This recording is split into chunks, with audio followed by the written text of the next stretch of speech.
Cette vidéo est une courte animation qui explique les règles de base de Land Rush.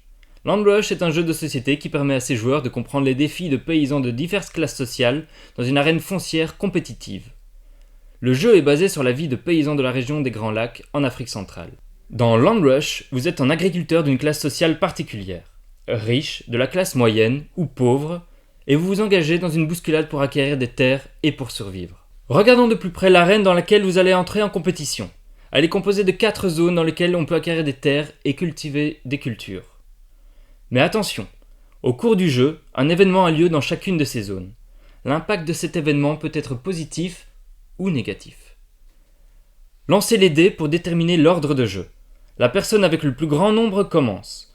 Ensuite, le jeu continue dans le sens horaire. Mettez les cartes avec les symboles des joueurs au milieu et piochez tous une carte. Le symbole sur votre carte détermine votre rôle au cours du jeu, ainsi que le capital de départ dont vous disposez. Au cours de 10 saisons, vous cultivez du manioc, des tomates et des palmiers. Regardons de plus près comment le faire. Disons que vous êtes le joueur pauvre. Votre capital de départ est limité. Imaginons que vous obteniez un 5. Ceci vous permet d'acheter jusqu'à 5 parcelles de terre, mais vous avez seulement 5 $. Le tableau avec les coûts et les rendements vous montre que vous pouvez seulement acheter 2 parcelles de manioc pour 2 $ chacune. Vous pouvez planter ces maniocs sur n'importe quelle place disponible sur le plateau. Maintenant, imaginons que vous êtes le joueur riche, donc cette fois vous avez un capital de départ élevé. De plus, vous pouvez lancer 2 dés grâce à votre statut social. Imaginons que vous obteniez un 8. Votre capital de départ vous permet d'acheter, par exemple, 2 parcelles de palmiers, 2 parcelles de tomates et 4 parcelles de manioc. Vous décidez de planter les tomates et les palmiers dans des zones différentes. Après tout, il semble raisonnable de diversifier votre risque en cas d'un événement négatif qui pourrait avoir lieu dans l'une des zones.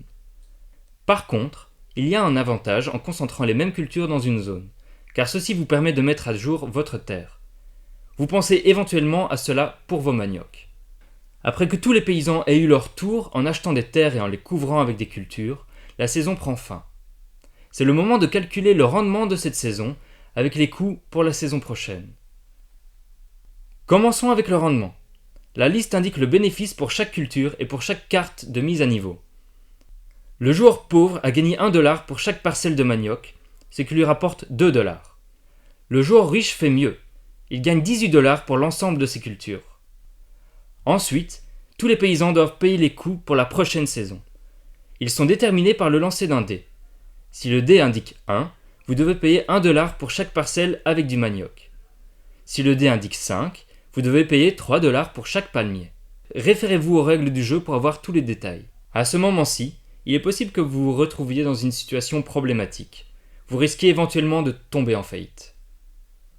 Peut-être devriez-vous négocier avec les autres joueurs pour améliorer votre position. Vous pouvez mobiliser vos capacités de négociation pour survivre. Et maintenant, c'est tout ? Vous pensez que vos droits fonciers sont sécurisés ? Eh bien non, pas tout à fait. Après tout, les droits fonciers se négocient au sein d'un réseau complexe de relations de pouvoir. Donc, tenez compte du fait qu'après chaque saison, un remaniement des droits fonciers non prévisible va avoir lieu. Pratiquement, cela implique qu'en fonction d'un lancer d'un dé, vous pouvez perdre ou gagner des terres.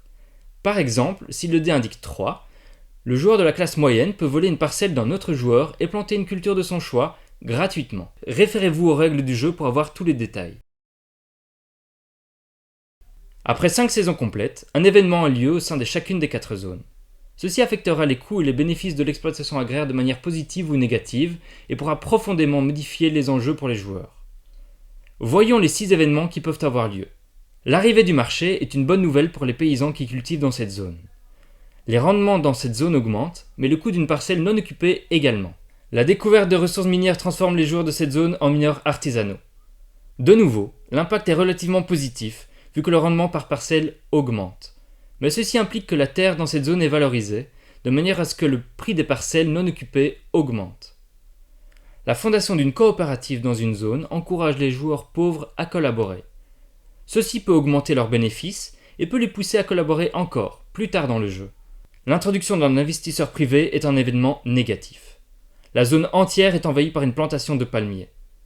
Si vous avez des parcelles avec des palmiers, vous êtes toléré par l'investisseur. Mais les autres paysans perdent leurs terres et deviennent la main-d'œuvre travaillant pour un salaire limité. L'émergence d'une maladie est une très mauvaise nouvelle, surtout si vous cultivez des tomates ou des palmiers dans cette zone.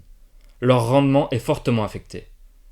Une inondation a des conséquences dramatiques pour les paysans dans cette zone. Toutes les parcelles et les cultures sont perdues et les joueurs doivent recommencer à zéro.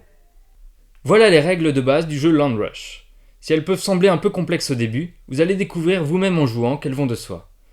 Prenez en main le tableau avec les coûts et les rendements, ainsi que les règles détaillées du jeu. Et souvenez-vous, tout est négociable. 5 saisons après qu'ait lieu l'événement, le jeu se termine. Le gagnant est le paysan qui a accumulé le plus de terres et d'argent. Mais pour les joueurs pauvres, le simple fait de survivre est une victoire en soi.